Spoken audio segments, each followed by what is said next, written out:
आवाज आ रही है बच्चे? Yes sir. तो क्या पढ़ रहे थे लास्ट लेक्चर पे?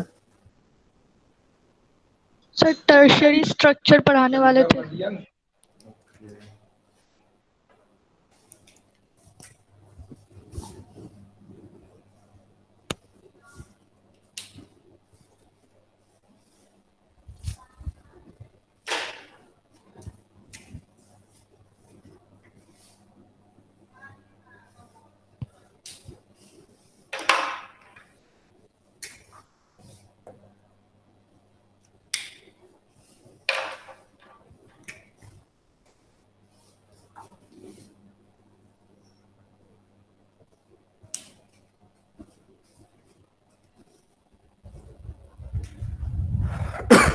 Good morning sir.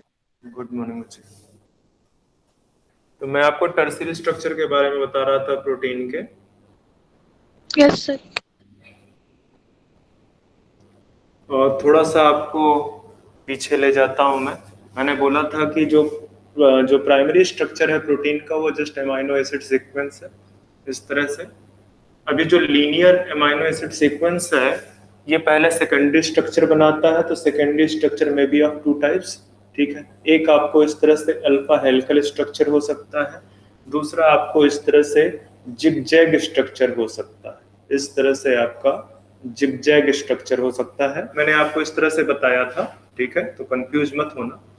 इस तरह से मैंने आपको बताया था कि यहाँ पे इस तरह से बॉन्ड्स हो सकते हैं, ठीक है। तो ये एंटी पैरेलल कॉम्बिनेशन है, और जो है क्या कहते हैं, एक कॉम्बिनेशन आपका इस तरह से पैरेलल कॉम्बिनेशन हो सकता है। पैरेलल कॉम्बिनेशन के साथ प्रॉब्लम क्या है कि जो हाइड्रोजन बॉन्ड बनते हैं वो काफी दूर दूर हो जाते हैं, तो वीक रहते हैं, वो हाइड्रोजन बॉन्ड आपके वीक होते हैं, ठीक है।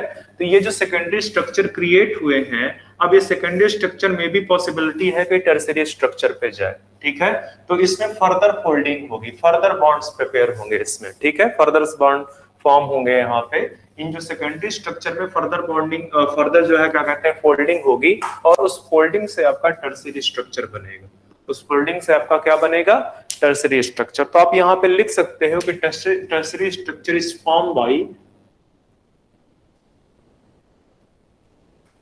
further folding of secondary structure, further folding of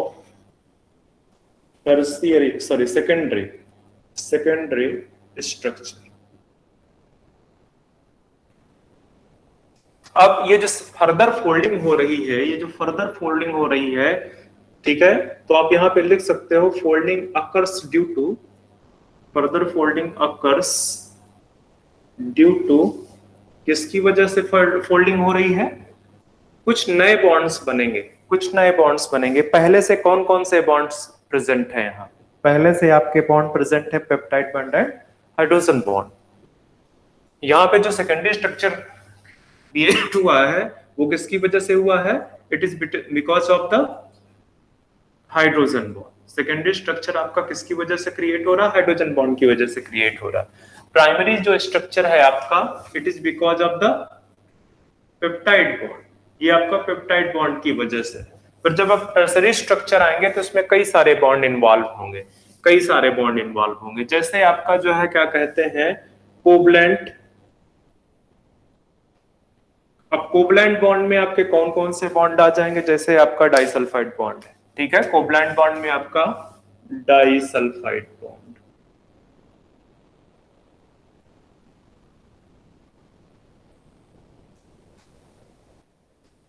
electrostatic interaction में, ठीक है,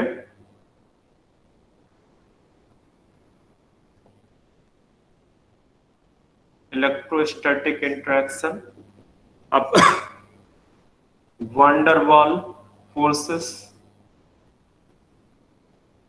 वंडरवॉल फोर्सेस, तो ये बॉन्ड्स आएंगे। इसके अलावा आपके जो बाकी के बॉन्ड्स हैं, जो पेप्टाइड बॉन्ड है वो तो रहेगा ही, पेप्टाइड बॉन्ड है ही, और आपका हाइड्रोजन बॉन्ड भी रहेगा, ठीक है। मतलब कहने का कि इन दो बॉन्ड पेप्टाइड बॉन्ड और हाइड्रोजन बॉन्ड के अलावा आपको वहां पे कोवलेंट बॉन्ड दिखेंगे लाइक डाइसल्फाइड बॉन्ड, वहां पे आपको इलेक्ट्रोस्टैटिक इंटरेक्शन दिखेगा, वहां पे वांडरवाल फोर्सेस दिखेंगे। वांडरवाल फोर्सेस किसके बीच में होता है? जो जैसे जो है क्या कहते हैं, जो प्रोटीन्स है अमीनो एसिड से बनी है, इसमें ज्यादातर पार्ट अमीनो एसिड में किसका है? कार्बन का है। तो जो कार्बन कार्बन के बीच में जो फोर्स आता है वो बेसिकली वांडरवाल फोर्स के लिए रिस्पॉन्सिबल होता है। तो ये कुछ बॉन्ड है जो आपको टर्शियरी स्ट्रक्चर पे दिखेंगे, टर्शियरी स्ट्रक्चर पे दिखेंगे। तो टर्शियरी स्ट्रक्चर में क्या होगा? टर्शियरी स्ट्रक्चर में क्या होगा? तो ये तो मैंने आपको बता दिया कि टर्शियरी स्ट्रक्चर में जो फर्दर फोल्डिंग है that is because of the some forces, some bonds, ठीक है, उनकी वजह से फर्दर फोल्डिंग हो रही है। ठीक है, कुछ पॉइंट्स और हमको टर्शियरी स्ट्रक्चर के बारे में जानना है। जैसे टर्शियरी स्ट्रक्चर अगर मैं आपका बता दूं कि ये जैसे हेलिकल स्ट्रक्चर हम थोड़ी देर के लिए ले रहे हैं, ये सेकेंडरी हेलिकल स्ट्रक्चर। तो ये जो टर्शियरी स्ट्रक्चर बनाएगा वो समहाउ और फोल्ड कर जाएगा। वो आपका इस तरह से बोल सकते हो, इस तरह से जो है स्ट्रक्चर बनाए, इसमें और फोल्डिंग हो जाए। तो जिसको अब अभी यहाँ पे जो सेकेंडरी स्ट्रक्चर था वो फर्दर फोल्डिंग से टर्शियरी स्ट्रक्चर पे कन्वर्ट हो गया है। ठीक है, यहाँ पे कुछ और फोर्सेस इन्वॉल्व हो गए हैं जिसकी वजह से उसने अपना डेफिनेट स्ट्रक्चर ले लिया है। अब ये जो टर्शियरी स्ट्रक्चर है ये वाटर सॉल्युबल स्ट्रक्चर है। तो टर्शियरी स्ट्रक्चर आपका कैसा है? This is water soluble structure. एक और इंपॉर्टेंट चीज है कि टर्शियरी स्ट्रक्चर उन प्रोटीन्स का फाइनल स्ट्रक्चर है। मतलब जो टर्शियरी स्ट्रक्चर है ये फाइनल स्ट्रक्चर है किसका? मोनोमेरिक प्रोटीन का। अगर प्रोटीन मोनोमेरिक है तो ये आपका टर्शियरी स्ट्रक्चर उसका फाइनल स्ट्रक्चर होगा। तो आप लिख सकते हो tertiary structure is final structure of monomeric protein. Monomeric protein, जो मोनोमेरिक प्रोटीन्स है उसका फाइनल स्ट्रक्चर है। मोनोमेरिक प्रोटीन्स है बच्चे, ये रेड कलर से दिख रहा है आपको? Yes sir. ठीक है, तो ये इनका जो है फाइनल स्ट्रक्चर है। अब आपको एक और चीज बता दूं यहीं पे कि जो मोनोमेरिक स्ट्रक्चर, जो मोनोमेरिक प्रोटीन है वो ज्यादा प्रेजेंट है। मतलब जो है क्या कहते हैं, नेचर में अगर देखा जाए तो जो सबसे ज्यादा प्रोटीन है वो सिर्फ सिंगल पेप्टाइड से बनती है, सिंगल पेप्टाइड। ठीक है, मोनोमेरिक का मतलब है कि वो प्रोटीन जो है वो सिंगल पेप्टाइड से बनी हुई है। अगर मैं यही बोल दूं बाइमेरिक तो टू पेप्टाइड से मिलकर बनी हुई है, ट्राइमेरिक 3 पेप्टाइड से मिलकर बनी हुई है। ठीक है, तो नेचर में मोनोमेरिक प्रोटीन्स ज्यादा प्रेजेंट है, नेचर में मोनोमेरिक प्रोटीन्स ज्यादा प्रेजेंट है। इसी वजह से जो टर्शियरी स्ट्रक्चर है this is the most abundant structure in nature. ठीक है, मतलब प्रोटीन्स में सबसे ज्यादा अबंडेंट स्ट्रक्चर कौन सा है? टर्शियरी स्ट्रक्चर है। तो आप यहां पे लिख सकते हो most abundant structure of protein, या इन प्रोटीन्स लिख दो, इन प्रोटीन्स। टर्शियरी स्ट्रक्चर आपका मोस्ट अबंडेंट स्ट्रक्चर है प्रोटीन्स में। पहले ही बता चुका हूं कि ये वाटर सॉल्युबल है और ये जो मोनोमेरिक प्रोटीन है उसका फाइनल स्ट्रक्चर है, उसका ये फाइनल स्ट्रक्चर है। तो ये आपका जो है क्या कहते हैं पूरा टर्शियरी स्ट्रक्चर है। ध्यान में रखना जब भी इस तरह का स्ट्रक्चर बनाते हो दैट मीन्स कि उसका जो एंड होगा, एक एंड वो COOH होगा और जहां से स्टार्ट होता है वो आपका एमाइनो टर्मिनल होगा, N terminal and C terminal. तो ध्यान में रखना कि जब भी जो है क्या कहते हैं, जैसे अगर इस सेकेंडरी स्ट्रक्चर में बनाओ तो सेकेंडरी स्ट्रक्चर में ये एमाइनो टर्मिनल होगा और ये आपका कार्बोक्सिलिक टर्मिनल होगा या C टर्मिनल होगा। तो ध्यान में रखना इस चीज को। तो आपका टर्शियरी स्ट्रक्चर कंप्लीट हो गया। दैट मीन्स कि अगर जो है क्या कहते हैं कि मोनोमेरिक प्रोटीन है तो मोनोमेरिक प्रोटीन में आपका ये जो स्ट्रक्चर है this is the most abundant structure and this is the final structure, this is the final structure. Monomeric protein के केस में ये फाइनल स्ट्रक्चर है। और फाइनल स्ट्रक्चर कहने का मतलब क्या है कि ये फंक्शनल है, ये फंक्शनल है, ये अपना ये जिस काम के लिए इसको बनाया गया है, ठीक है, जिस काम के लिए इस प्रोटीन की सिंथेसिस हुई है वो काम करने के लिए तैयार है। ठीक है, तो मोनोमेरिक केस में ये जो टर्सरी स्ट्रक्चर है, this is the functional structure, this is the functional structure.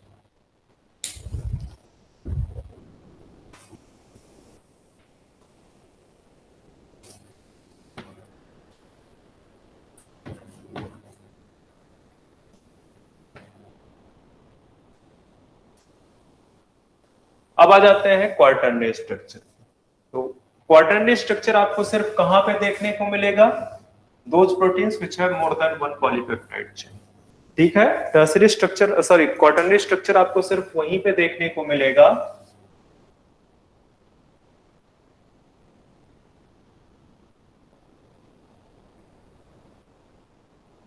Quaternary structure.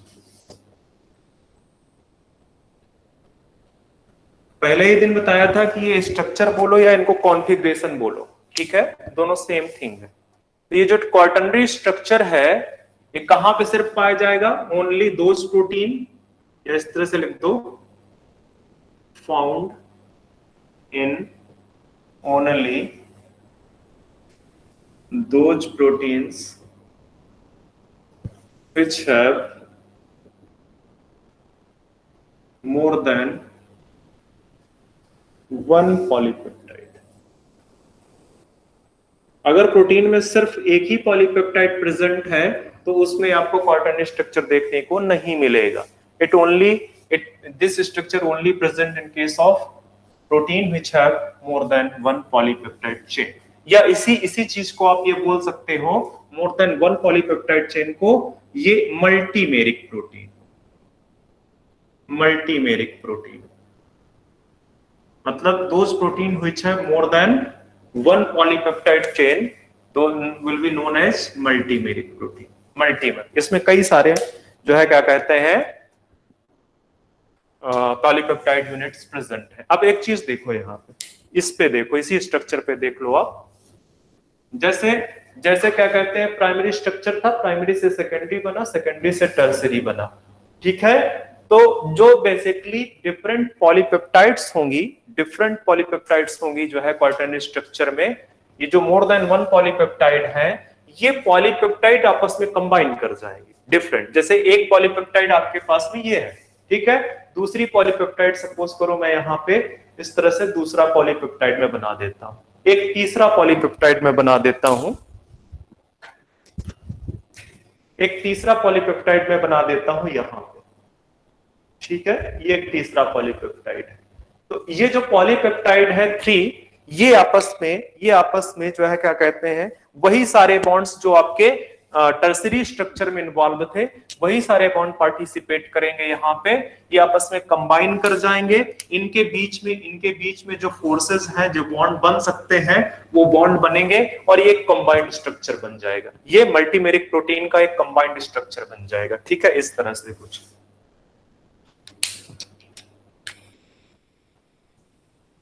देखो अब सेम स्ट्रक्चर नहीं क्रिएट हो पाएगा, मैं जस्ट कंबाइन कर रहा हूं, सेम स्ट्रक्चर तो वैसे भी नहीं रह जाता वो।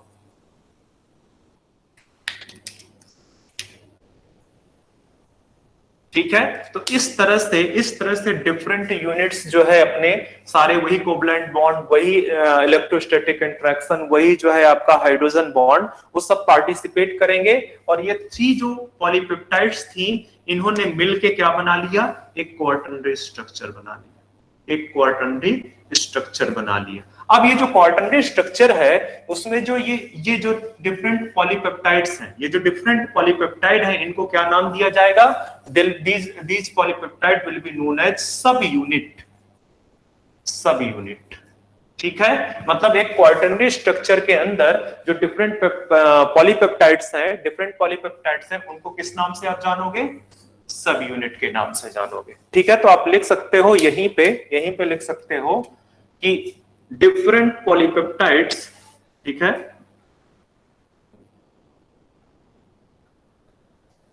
डिफरेंट पॉलीपेप्टाइड्स इन quaternary structure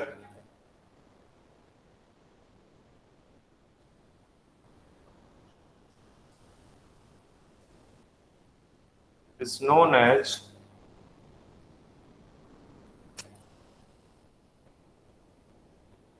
सब यूनिट या सब यूनिट्स बोल दो, ठीक है, सब यूनिट ही रहने दो। तो ये आपका सब यूनिट कहलाएगा, ठीक है।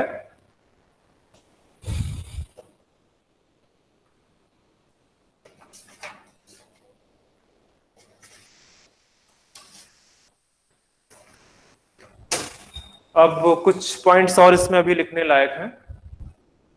तो ये तो आपको समझ में आ गया होगा कि क्वार्टरनरी स्ट्रक्चर बनता कैसे, ठीक है। तो क्वार्टरनरी स्ट्रक्चर सिर्फ उन्हीं प्रोटीन्स पे बनेंगे जो मोर देन वन पॉलीपेप्टाइड चेन अपने अंदर रख रही हैं, ठीक है। और जो डिफरेंट पॉलीपेप्टाइड्स हैं उनको सब यूनिट के नाम से जानेंगे। नेक्स्ट अगर देखा जाए तो ये भी सॉल्युबल स्ट्रक्चर है, ये भी आपका सॉल्युबल है, ठीक है।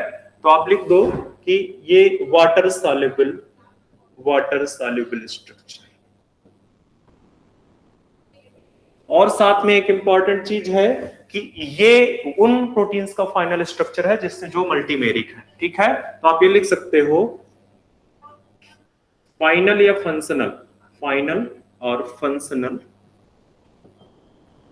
स्ट्रक्चर ऑफ, क्या लिख दूं आगे,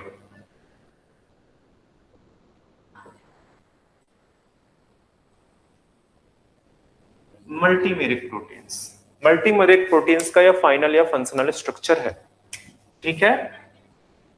और अगर आपसे क्वेश्चन ये पूछ ले कि आपके पास में 4 स्ट्रक्चर है, primary, secondary, quaternary and tertiary, उसमें से जो है क्या कहते हैं मोस्ट स्टेबल स्ट्रक्चर कौन सा है, तो this is the most stable, this is the most stable structure of protein.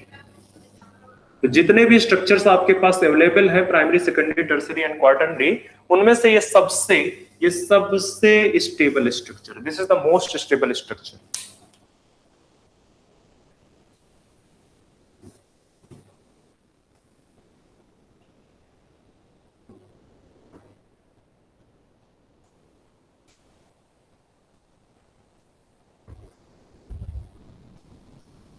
तो ये आपका क्वार्टरनरी स्ट्रक्चर में मुझे जितनी चीजें बतानी थी मैंने बता दिया है। अब आपके पास में मैंने लास्ट लेक्चर में प्रोटीन्स में अमीनो एसिड के बारे में कुछ चीजें बताई थी, ठीक है। तो अमीनो एसिड से प्रोटीन मिलके बन रही है, प्रोटीन बन रही है, ओके। एक चीज देख लो यहाँ पे कि जो प्रोटीन सपोज करो, प्रोटीन वो भी कब, physiological pH, protein at physiological pH. मतलब कहने का क्या है, फिजियोलॉजिकल पीएच कहने का मतलब क्या है कि सपोज ये आपकी सेल है, सपोज ये आपकी सेल है, ठीक है। और इस सेल के अंदर जो प्रोटोप्लाज्म है उसका जो पीएच है उसी को बोल रहे हैं फिजियोलॉजिकल पीएच, ठीक है। सेल के अंदर जो प्रोटोप्लाज्म है उसका जो पीएच है उसी को बोल रहे हैं फिजियोलॉजिकल पीएच। कितना होता है, दिस इज 7.4। ये कितना होता है फिजियोलॉजिकल पीएच, 7.4, ठीक है। अप्रोक्सीमेटली 7.4 होता है। तो इस पीएच पे जो डिफरेंट प्रोटीन्स हैं, इस पीएच पे जो डिफरेंट प्रोटीन्स हैं वो डिफरेंट बिहेव करती हैं। कैसे? और जब डिफरेंट बिहेव करेंगी तो उनका नेमिंग जो है, उनकी जो नॉमेनक्लेचर है वो कैसे होगा। अगर इस पर्टिकुलर पीएच पे कोई प्रोटीन में कोई चार्ज ना प्रेजेंट हो, मतलब इस पर्टिकुलर पीएच पे अगर प्रोटीन में कोई चार्ज नहीं प्रेजेंट है, देन लिख दो if protein doesn't have any charge,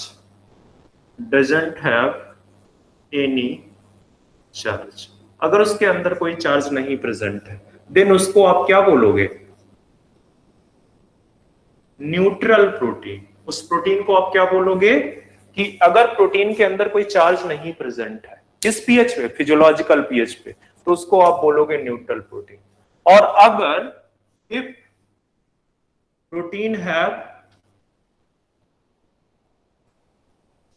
protein कौन सा जो है चार्ज रख रही है, if protein have negative charge, अगर प्रोटीन में नेगेटिव चार्ज प्रेजेंट है, देन आपका जो प्रोटीन है वो आपका बेसिक प्रोटीन होगा।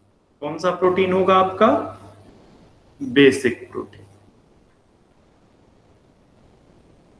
और अब लास्ट में एक ही बचता है कि अगर प्रोटीन में पॉजिटिव चार्ज प्रेजेंट है, ठीक है, अगर प्रोटीन में पॉजिटिव चार्ज प्रेजेंट है, if protein have positive charge, if protein have positive charge, अगर प्रोटीन में पॉजिटिव चार्ज प्रेजेंट है, देन वो आपका क्या कहलाएगा? Acidic protein. Acidic protein, acidic protein, ठीक है। तो ये आप ध्यान में रखना, कई बार इससे क्वेश्चन पूछता है कि if a protein have protein at physiological pH 7 have no net charge, ठीक है, ये है क्या लिख दिया? हाँ, ये चाहे डजंट हैव एनी चार्ज लिख दो, चाहे नो नेट चार्ज लिख दो, ठीक है, no net charge, then it will be known as neutral protein. If it has negative charge then it will be the basic, and if it has positive charge then it will be the acidic, ठीक है। एक चीज तो ये हो गई, एक चीज ये हो गई। थोड़ा सा प्रोटीन्स का क्लासिफिकेशन देख लो आप। बहुत तेज तो नहीं चल रहा? No sir. तो यहां पे लिख दो आप एक चीज, क्लासिफिकेशन ऑफ प्रोटीन, प्रोटीन का क्लासिफिकेशन। तो जो क्लासिफिकेशन है प्रोटीन का, उसको पहले हम देखते हैं on the basis of their structure, structure के बेस, ठीक है। किसके बेस पे हम देखेंगे इसको? On the basis of structure.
Okay, तो on the basis of structure अगर देखो आप, on the basis of structure, तो दो टाइप का आपको जो है प्रोटीन दिखेगा। एक फाइब्रस स्ट्रक्चर होगा, तो उनको बोलेंगे fibrous protein, fibrous protein.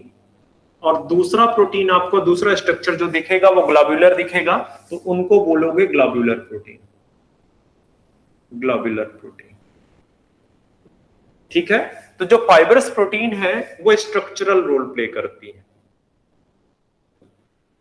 Structural मतलब बॉडी में स्ट्रक्चर पार्ट स्ट्रक्चरल पार्ट बनाती है, ठीक है। तो स्ट्रक्चरल रोल है, एंड दे आर इनसॉल्युबल, ठीक है। वाटर में कैसी है ये इनसॉल्युबल है वाटर में, इनसॉल्युबल इन वाटर।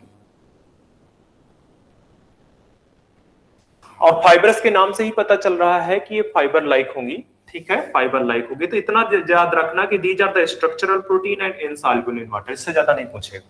जो ग्लोबुलर प्रोटीन है ये बेसिकली फंक्शनल प्रोटीन है।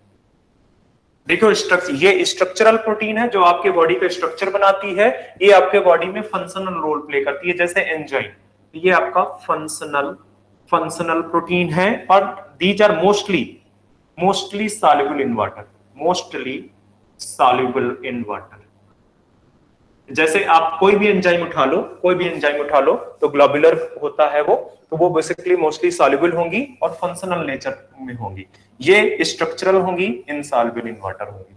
ठीक है, इस सॉल्युबिलिटी की जो मैं बात कर रहा हूं वो ऑलवेज में वाटर के रिस्पेक्ट में बात करूंगा, क्योंकि जो आपका बॉडी में प्रोटोप्लाज्म है, बेसिकली सेल में जो प्रोटोप्लाज्म है उसका जो मेन कंपोनेंट है that is water.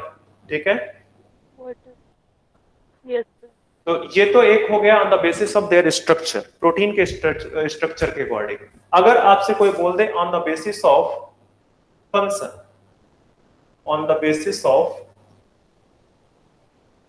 Function, function के बेस पे, तो फंक्शन के बेस पे बेसिकली आपके पास में 3 टाइप्स के प्रोटीन होंगे, मतलब 3 टाइप से उनको जो है क्लासिफाई किया जा सकता है। एक वो प्रोटीन है जो कि फंक्शनल प्रोटीन है, फंक्शनल प्रोटीन है। फॉर एग्जाम्पल एंजाइम्स, एंजाइम्स या जैसे हीमोग्लोबिन, ठीक है, या हीमोग्लोबिन, तो ये बेसिकली फंक्शनल रोल प्ले करती हैं। तो एक तो हो गई फंक्शनल प्रोटीन, दूसरी हो गई स्ट्रक्चरल, जो स्ट्रक्चर बनाती, स्ट्रक्चरल और प्रोटोप्लाज्मिक, प्रोटोप्लाज्मिक। ठीक है, दूसरी स्ट्रक्चरल और प्रोटोप्लाज्मिक हो गई। तीसरी है reserve, reserve protein, reserve protein मतलब वो जैसे फूड स्टोरेज का आप देखते होगे, सीड में फूड स्टोर हो जाता है, तो सीड में जो प्रोटीन के रूप फॉर्म में फूड स्टोरेज है वो बेसिकली वो प्रोटीन कौन सी कहलाएंगी, रिजर्व प्रोटीन कहलाएंगे। तो इससे ज्यादा आपसे नहीं पूछेगा, ध्यान में रखना कि जो फंक्शन के बेस पे क्लासिफिकेशन है प्रोटीन का वो functional, structural and reserve proteins है। तो एक और देख लेते हैं थोड़ा सा,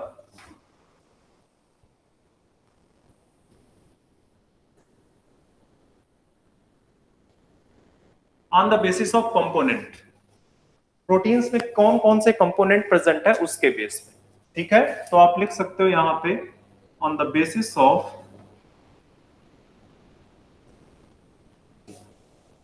कंपोनेंट, कंपोनेंट के बेस पे। तो जो कंपोनेंट है बेसिकली वो कौन कौन सा कंपोनेंट है, सिर्फ ओनली एमाइनो एसिड, इस तरह से लिखो, those have only amino acid, those have only amino acid, जिनमें सिर्फ एमाइनो एसिड प्रेजेंट है। ठीक है, जिनमें सिर्फ एमाइनो एसिड प्रेजेंट है। फॉर एग्जांपल आपका पेप्सिन, पेप्सिन आपका डाइजेटिव एंजाइम है, ठीक है, पेप्सिन, इसमें सिर्फ आपका एमाइनो एसिड प्रेजेंट है। अब जो है क्या कहते हैं, कुछ ऐसी हैं जिनमें कोई कॉन्जुगेटेड ग्रुप प्रेजेंट है। ठीक है, तो आप लिख सकते हो those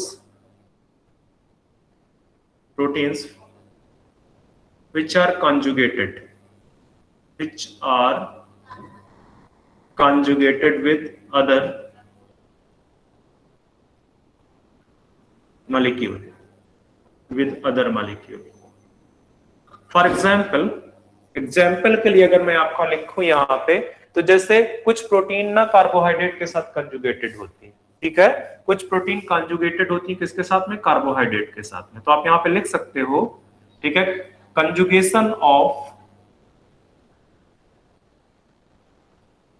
amino acid part, amino acid में सिंपल ए से लिख रहा हूं, ये जो ए से लिख रहा हूं वो एमाइनो एसिड को रिप्रेजेंट कर रहा है। ठीक है, तो conjugation of amino acid part with carbohydrate part, with carbohydrate, तो उस वाली प्रोटीन को आप किस नाम से जानते हो, ग्लाइकोप्रोटीन के नाम से जानते हो। ठीक है, ग्लाइकोप्रोटीन। अगर आपका जो प्रोटीन है एमाइनो एसिड पार्ट, प्रोटीन सिर्फ अगर प्रोटीन है तो उसको आप एमाइनो एसिड पार्ट बोलोगे। एमाइनो एसिड के साथ में अगर कार्बोहाइड्रेट का कॉन्जुगेशन है, एमाइनो एसिड के साथ में कोई कार्बोहाइड्रेट का कॉन्जुगेशन है, तो वो बेसिकली आपका जो है क्या कहलाएगा, वो ग्लाइकोप्रोटीन कहलाएगा। इसी तरह से इसी में एक और एग्जांपल डाल सकते हो आप कि अगर उससे लिपिड का कॉन्जुगेशन है, ठीक है, लिपिड का कॉन्जुगेशन है, अभी लिपिड आपको आगे पढ़ाऊंगा मैं। ठीक है, if amino acid part is conjugated with lipid, lipid के साथ में अगर कॉन्जुगेशन है तो वो आपका लाइपोप्रोटीन कहलाएगा। अभी जो पेपर आया था आपका उसमें ये शायद पूछा गया है, ये वाला पूछा गया।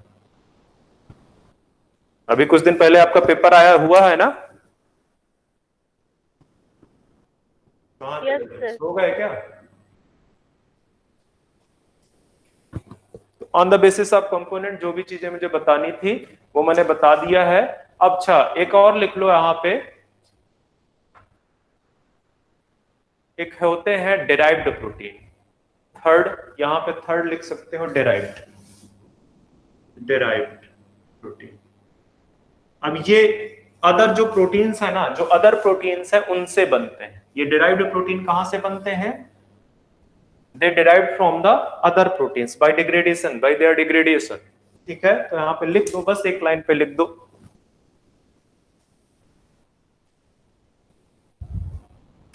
formed by degradation of, formed by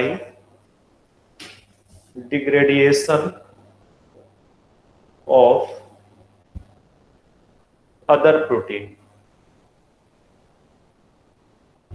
other protein।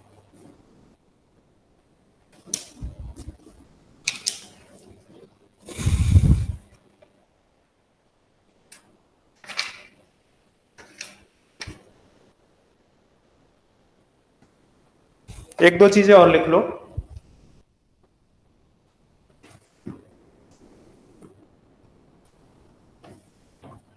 बस नोट डाल के लिखना, ये प्रोटीन्स खत्म होने वाला है, नोट डाल के।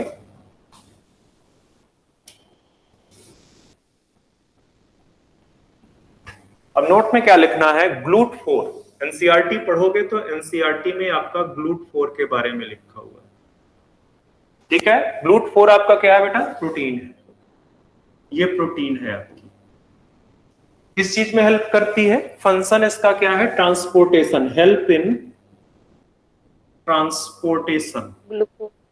Of glucose, transportation of glucose.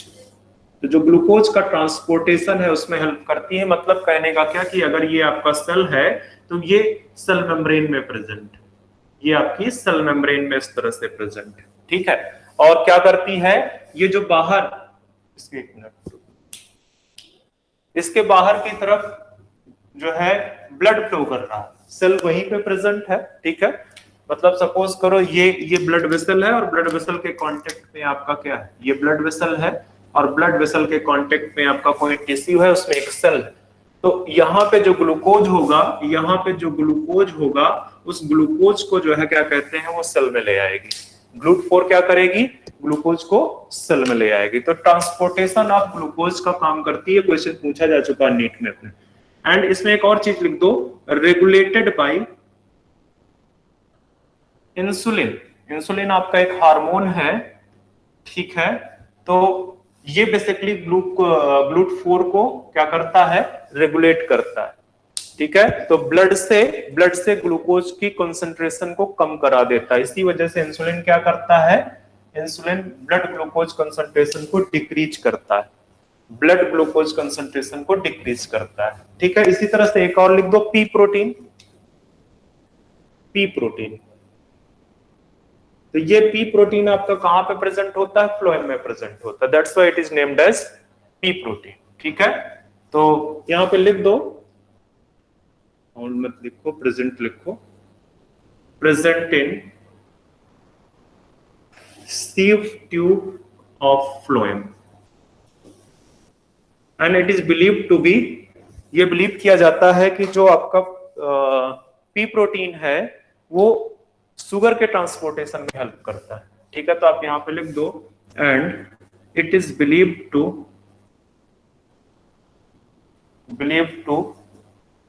Help in transportation of sucrose, transportation of sucrose, sucrose के ट्रांसपोर्टेशन में हेल्प करता है। And it is believed to help in transportation of sucrose. तो ये पी प्रोटीन हो गया। और एक थोड़ा सा देख लो, ब्लड में कई सारी ग्लोबुलिन प्रोटीन होती है। ब्लड में आपके जो ब्लड है आपका, ठीक है, उसमें कई सारी ग्लोबुलिन प्रोटीन होती है। कौन कौन सी ग्लोबुलिन प्रोटीन होती है? एक तो होती है अल्फा ग्लोबुलिन, दूसरी होती है बीटा ग्लोबुलिन, तीसरी होती है आपकी गामा ग्लोबुलिन। तो ये तीसरी वाली तो सारे लोग जानते हो, गामा ग्लोबुलिन को सारे लोग जानते हैं।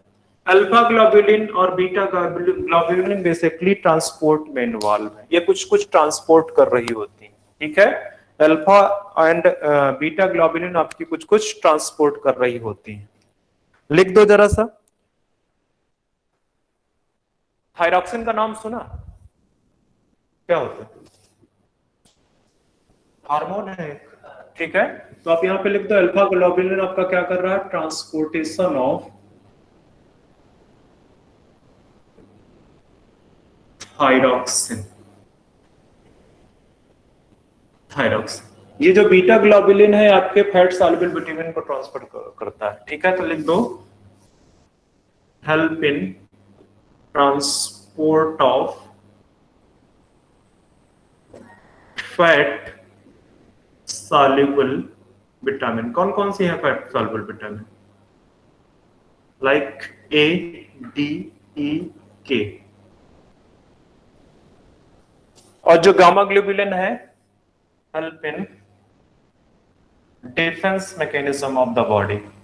Defence mechanism of the body, जो एक्चुअली आपकी क्या है? एंटीबॉडी है। ये एंटीबॉडी है। ये क्या है? एंटीबॉडी। आपकी गामा ग्लोबुलिन आपकी एंटीबॉडी है।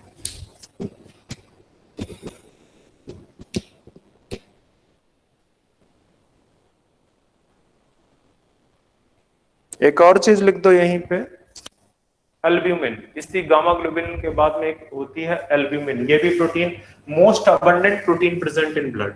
एल्ब्यूमिन क्या है? Most abundant protein present in blood. और करता क्या है? Help in transport of help in transport of fatty acid and calcium, of fatty acid and calcium। Calcium और फैटी एसिड के ट्रांसपोर्ट में हेल्प करता है।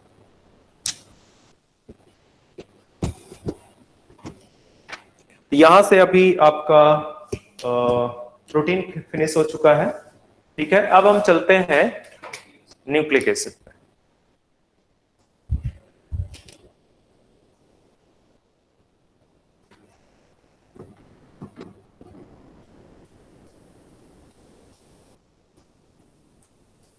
समझ में आ रहा है बेटा आप लोगों को? Yes sir. Yes sir. कितनी अटेंडेंस है आज आप लोगों की? 12। कितना? 12 student. Only 12? Yes sir. Chemistry में कितने थे?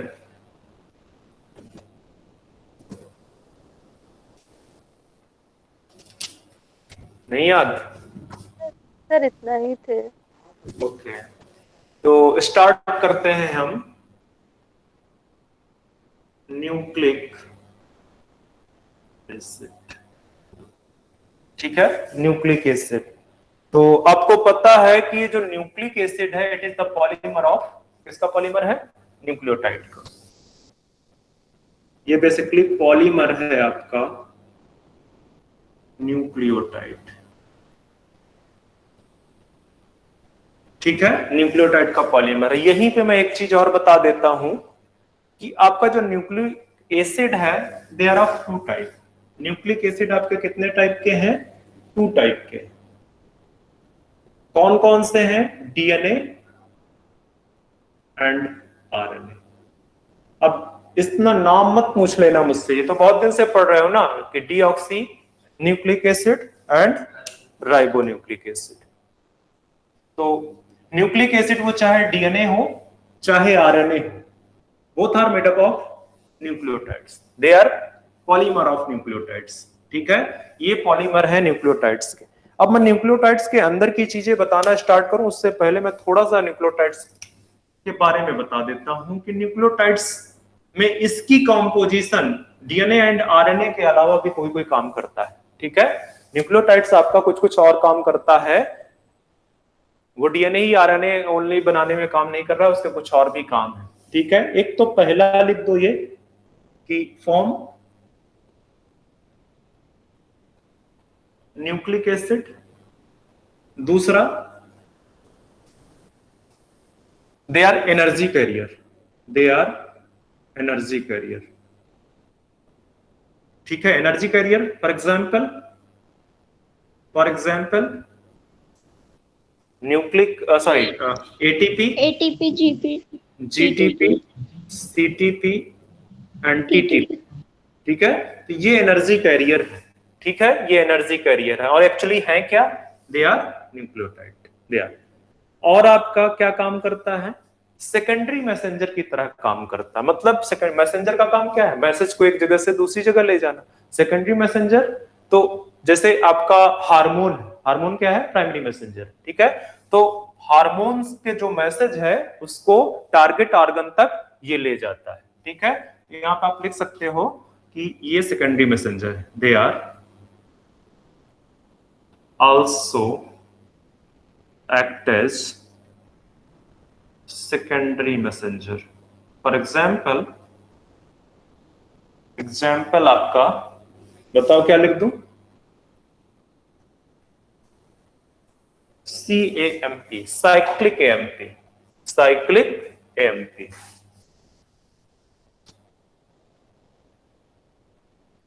अब ये जो साइक्लिक एमपी कहां से बनता है, ये जो आपका एटीपी है ना, एटीपी, इससे बनता है सीएएमपी, इससे बनता है सीएएमपी। ठीक है, तो आपका जो है क्या कहते हैं, सेकेंडरी मैसेंजर की तरह काम करते हैं, न्यूक्लिक एसिड में पार्टिसिपेट करते हैं, एनर्जी कैरियर की तरह काम करते हैं।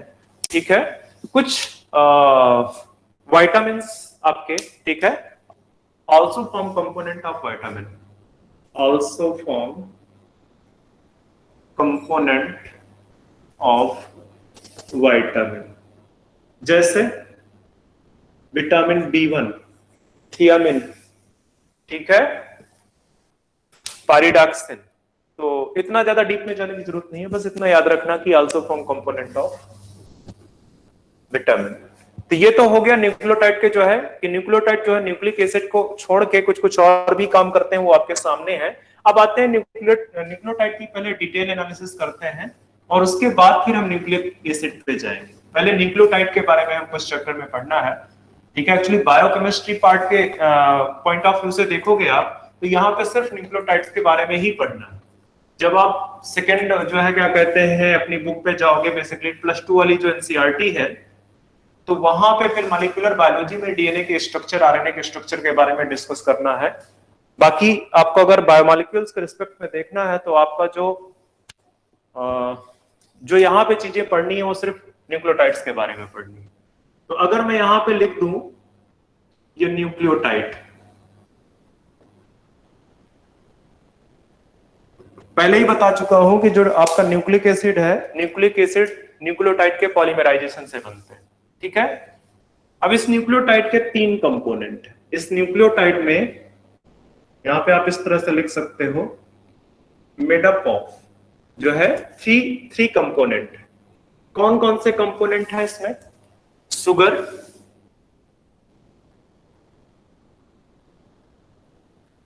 Phosphate,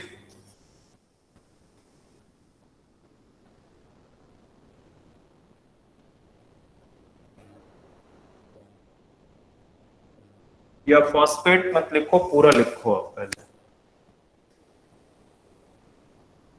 phosphoric acid, STO4, phosphoric acid, और साथ में आपका नाइट्रोजनस बेस, नाइट्रोजनस बेस। तो आपके पास में ये जो न्यूक्लियोटाइड है वो sugar plus phosphate plus nitrogenous base से मिलकर बना हुआ है। ठीक है, sugar plus phosphate plus nitrogenous base से मिलकर बना हुआ है। अगर मैं न्यूक्लियोटाइड्स को थोड़ा सा इधर दिखाऊं, इधर में अगर आपको न्यूक्लियोटाइड्स को दिखाऊं तो जो सुगर मॉलिक्यूल है, ये जो सुगर मॉलिक्यूल दिख रहा है, ये कौन सी सुगर प्रेजेंट होती है यहां पे, पढ़ा चुका हूं, पेंटोज। कौन सी सुगर प्रेजेंट होती है, पेंटोज। ठीक है, और पेंटोज में कितने कार्बन होते हैं, 5 कार्बन होते हैं। पेंटोज में 5 कार्बन होते हैं। ठीक है, और पेंटोज में कौन सी सुगर है, कौन सी पेंटोज है, या तो राइबोज होगा और डीऑक्सीराइबोज होगा, या तो राइबोज होगा या डीऑक्सीराइबोज होगा। अगर राइबोज होगा तो वो आरएनए बनाएगी, डीऑक्सीराइबोज होगा तो वो डीएनए बनाएगी, वो मैं बाद में बता दूं। अभी बस ये जान लो कि ये जो सुगर है ये पेंटोज है बेसिकली, और स्ट्रक्चर में पहले ही बता चुका था, आप ध्यान दो। ये पेंटोज सुगर है आपके सामने। ठीक है, पेंटोज सुगर है। पहले ही अगर आपको याद होगा तो यहां पे एक कार्बन है उसका। ठीक है,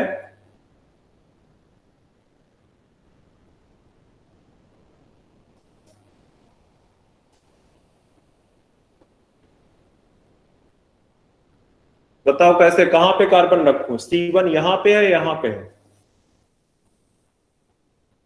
कहां पे है C1, ये या ये, बीच वाला। ठीक है, यहां पे उसका OH ग्रुप प्रेजेंट है। यहां पे मतलब मैं 1 यहां पे ही लिख देता हूं, ये आपका 2 है, ये आपका 3 है, ये आपका 4 है, और यहां पे आपका CH2H, ये 5th है, ये 5th। ठीक है, हालांकि मुझे यहां से 5th हटाना पड़ेगा क्योंकि आगे कुछ लिखना है, मैं यहां पे लिख देता हूं इसको इस साइड पे 5th। ठीक है, तो अभी ये मान के चलना कि ये राइबोज सुगर है।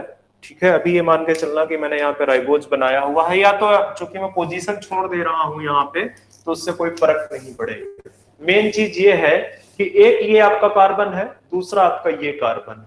ठीक है, तो यहाँ पे बेसिकली नाइट्रोजनस बेस अटैच होता है।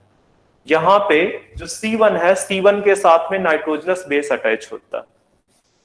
ठीक है, और जो ये C5 है, 5th प्राइम पे, ये यहाँ पे आपका फॉस्फेट ग्रुप अटैच होता है, यहाँ पे आपका फॉस्फेट ग्रुप अटैच होता है। इतनी बात आपको समझ में आ गया कि जो न्यूक्लियोटाइड है उसमें 3 कंपोनेंट है, सुगर, फॉस्फेट, नाइट्रोजनस बेस।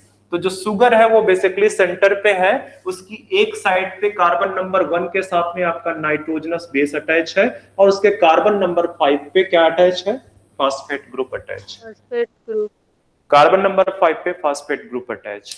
अब ध्यान देने की बात क्या है कि जो नाइट्रोजनस बेस है और C1, मतलब अगर इसको मैं थोड़ा सा बाहर की तरफ खींच लूं तो जो C1 है, जिसको C1 प्राइम बोल रहे हो, इसके साथ में ये जो बॉन्ड मैंने बना दिया, अब ये जो नाइट्रोजनस बेस मैं लिखने जा रहा हूं, यहाँ पे मैं नाइट्रोजनस बेस में लिखने जा रहा हूं, तो ये जो बॉन्ड है ये आपका N ग्लाइकोसिटिक बॉन्ड है, या सिंपली आप बोल सकते हो ग्लाइकोसिटिक बॉन्ड। ये जो बॉन्ड है, आपको ग्लाइकोसिटिक बॉन्ड में पढ़ा चुका हूं कार्बोहाइड्रेट में। ठीक है, मैंने बताया था कि ग्लाइकोसिटिक बॉन्ड किसके बीच में बनता है, ग्लाइकोसिटिक बॉन्ड आपका बनता है, एक तो उसमें 60 कार्बोहाइड्रेट होगा, मोनोसैकेराइड यूनिट होगी बेसिकली, और दूसरा मोनोसैकेराइड भी हो सकता है, कोई नाइट्रोजनस बेस, मतलब कोई नाइट्रोजन का कंपाउंड हो सकता है, कोई अल्कोहल हो सकता है। ठीक है, वो सब हो सकते हैं। तो यहाँ पे जो नाइट्रोजनस बेस है, नाइट्रोजनस बेस और C1 ऑफ राइबोज सुगर, ठीक है, उसके बीच में ग्लाइकोसिटिक बॉन्ड बन रहा है। और यहाँ पे आप देखो, इसका जो 5th कार्बन है 5th प्राइम पे, उसके साथ में फॉस्फेट ग्रुप अटैच है। तो ये बेसिकली आपका एस्टर बॉन्ड है। ये कौन सा बॉन्ड है आपका, एस्टर बॉन्ड। अब होता क्या है कि जब ये पॉलीमराइजेशन होता है तो एक एस्टर बॉन्ड इधर अटैच हो जाता है, एक एस्टर बॉन्ड, नेक्स्ट यहाँ पे राइबोस शुगर आ जाएगी, उसके साथ में एक एस्टर बॉन्ड और बनेगा। इसलिए हम बोलते हैं कि यहाँ पे कौन सा बॉन्ड बनता है, फास्फोडाइएस्टर। ठीक है, फास्फोडाइएस्टर। तो अभी के लिए बस इतना जान लो कि जो एक न्यूक्लियोटाइड है, एक न्यूक्लियोटाइड में जो आपका शुगर है और नाइट्रोजनस बेस है, उसके बीच में आपका जो बॉन्ड बन रहा है that is an glycosidic bond, that is an glycosidic bond. और जो phosphate and C5 of the ribose sugar जो बॉन्ड बन रहा है that is the ester bond, that is the ester bond. तो इसको कई बार हम इस तरह से भी रिप्रेजेंट कर सकते हैं, इस तरह से भी हम रिप्रेजेंट कर सकते हैं।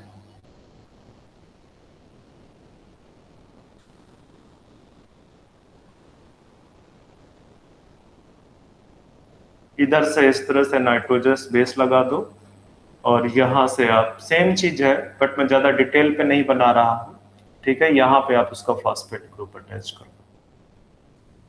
तो इस तरह से, तो यहाँ पे जो बॉन्ड बनता है वो एस्टर बॉन्ड है, यहाँ पे आपका नाइट्रोजनस बेस है। अब और एक चीज देखो, अभी जब मैं आपको नाइट्रोजनस बेस डिटेल में पढ़ाना स्टार्ट करूंगा तो मैं ये आपको बताऊंगा कि नाइट्रोजनस बेस आपके दो टाइप के होते हैं, एक आपका प्यूरीन है, दूसरा आपका पाइरिमिडीन है।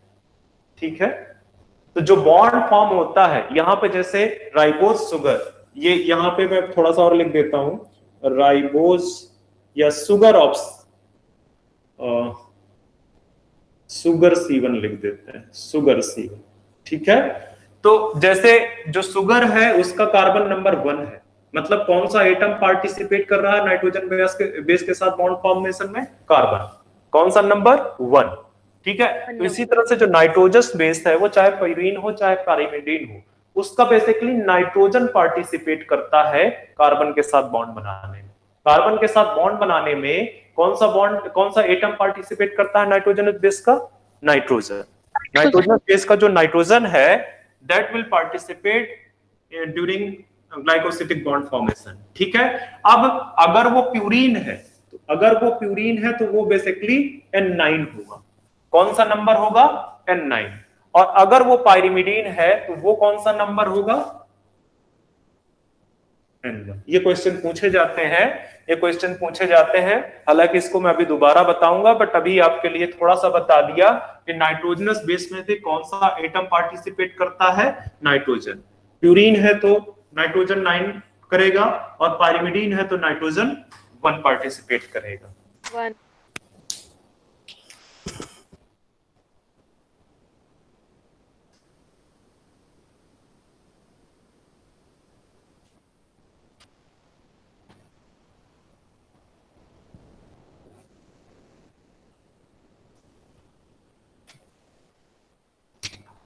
अब यहाँ पे आप शुगर लिख दो पहले, शुगर, मैं थोड़ा थोड़ा बताते चलता हूं कि आपका जो न्यूक्लियोटाइड है, न्यूक्लियोटाइड में जो शुगर है बेसिकली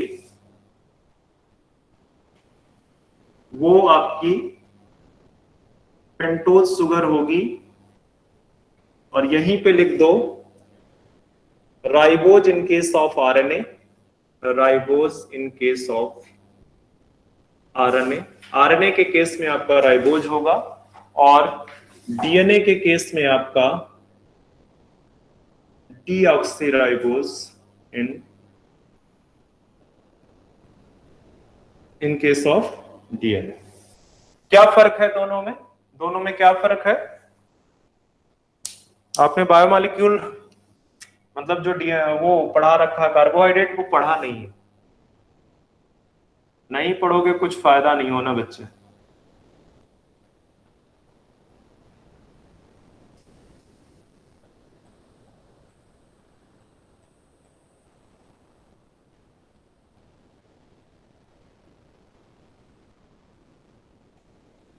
ये देखो राइबोज है आपका, राइबोज में मैंने बोला कि ये कार्बन नंबर 1 है, ये कार्बन 2 है, ये कार्बन 3 है, ये कार्बन 4 है और यहाँ पे आपका कार्बन 5 है। तो जो है क्या कहते हैं, सेकंड कार्बन है, second carbon. In case of ribose वहां पे हाइड्रोक्सिल ग्रुप प्रेजेंट है सेकंड कार्बन पे। और इन केस ऑफ डीऑक्सीराइबोज यहाँ से ऑक्सीजन निकल गया है, डीऑक्सी, दैट्स व्हाई यहीं पे लिखा हुआ है, तो वो है बेसिकली यहाँ पे हाइड्रोजन, वो हाइड्रोजन। तो ये है बेसिकली इतना डिफरेंस है दोनों की शुगर में, ठीक है, दोनों के शुगर में ये डिफरेंस।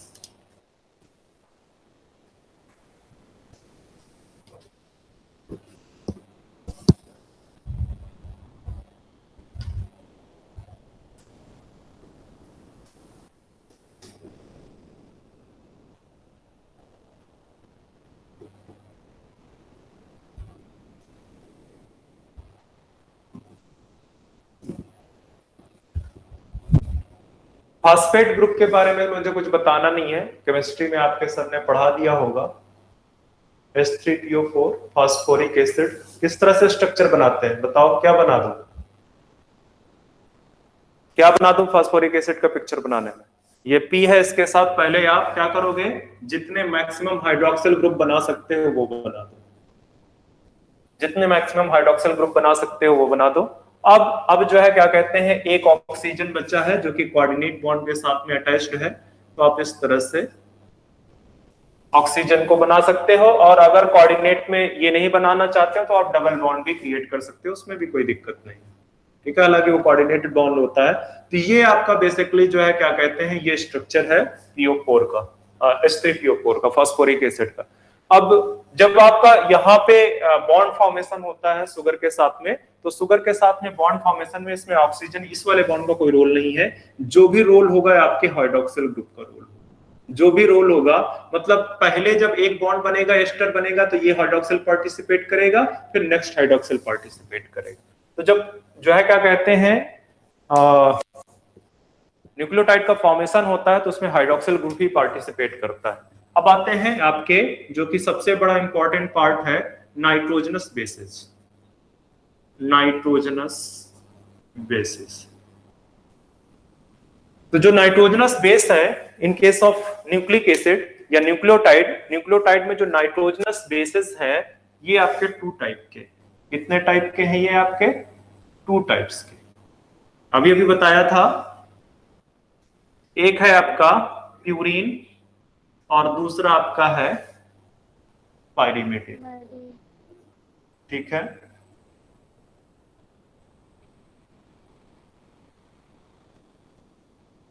पाइरिमिडिन, ओके, एक है आपका प्यूरीन, दूसरा आपका है पाइरिमिडिन। अब प्यूरीन भी फर्दर जो है, प्यूरीन के क्या कहते हैं 2 नाइट्रोजनस बेस है प्यूरीन के अंदर, और पाइरिमिडिन के अंदर आपके कितने नाइट्रोजनस बेस हैं, 3 है, ठीक है।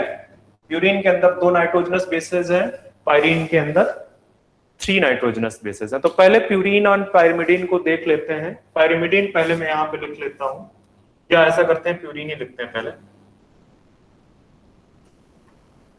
प्यूरीन।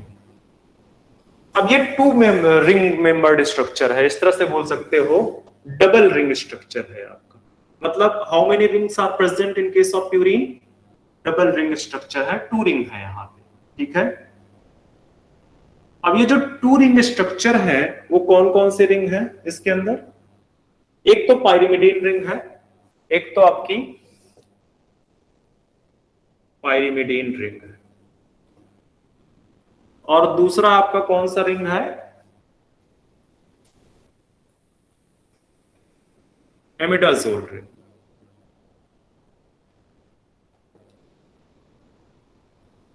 एक करेक्शन कर लेना जरा सा, मैंने पिछले दिन जब सेकेंडरी स्ट्रक्चर पढ़ा रहा था ना, ध्यान दो मेरी बात पे, कि जब मैं सेकेंडरी स्ट्रक्चर आपको पढ़ा रहा था पिछले दिन, प्रोटीन के सेकेंडरी स्ट्रक्चर की बात कर रहा हूं मैं, प्रोटीन के सेकेंडरी स्ट्रक्चर की, तो मैंने वहां पे 3.4 अमाइनो एसिड लिखा दिया था एक टर्न में। अल्फा हेलिक्स में आपका मैंने 3.4 अमाइनो एसिड लिखाया हुआ, उसको 4 को हटा के वहां से उसको 3.6 कर दो, 3.6 वहां पे 3.6 कर दो। अल्फा हेलिक्स में पर टर्न 3.6 अमाइनो एसिड पाए जाते हैं, वहां पे मैंने गलती से 3.4 लिखा दिया था।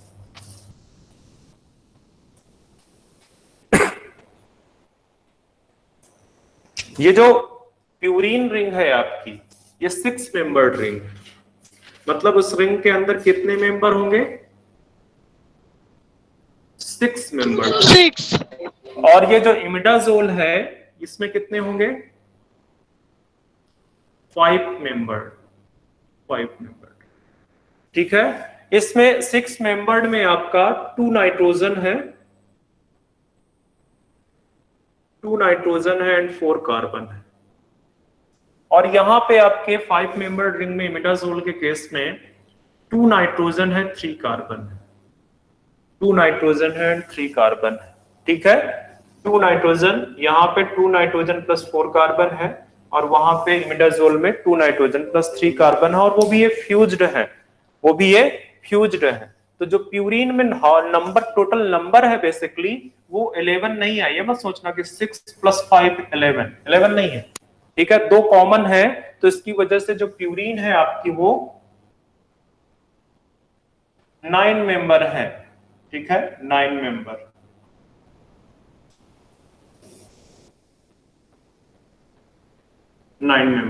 ठीक है।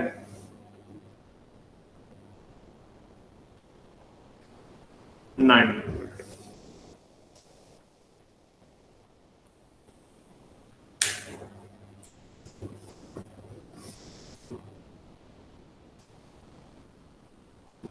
अब यहां पे पिक्चर अगर आप देखोगे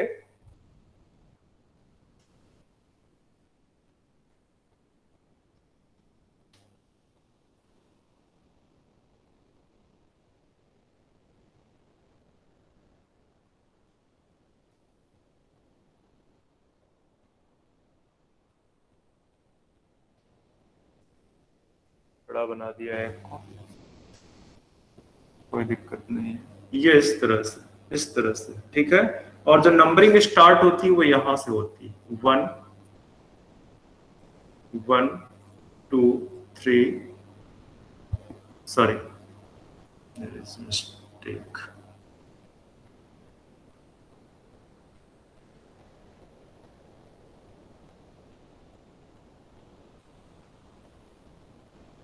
अब सही। ये इस तरह से यहां से नंबरिंग स्टार्ट होगा, 1 2 3 4 5 6 इस तरह से चलेगा, इस तरह से। फिर यहां पे जो इमिडाजोल रिंग है वहां पे 7 8 9 इस तरह से, इस तरह से। ध्यान में रखना, नंबरिंग का स्पेशल ध्यान रखना, क्योंकि नंबरिंग में कई बार कंफ्यूजन होता है, नंबरिंग में। तो अभी मुझे लग रहा है टाइम हो चुका है आज का। नेक्स्ट लेक्चर में आगे पढ़ेंगे।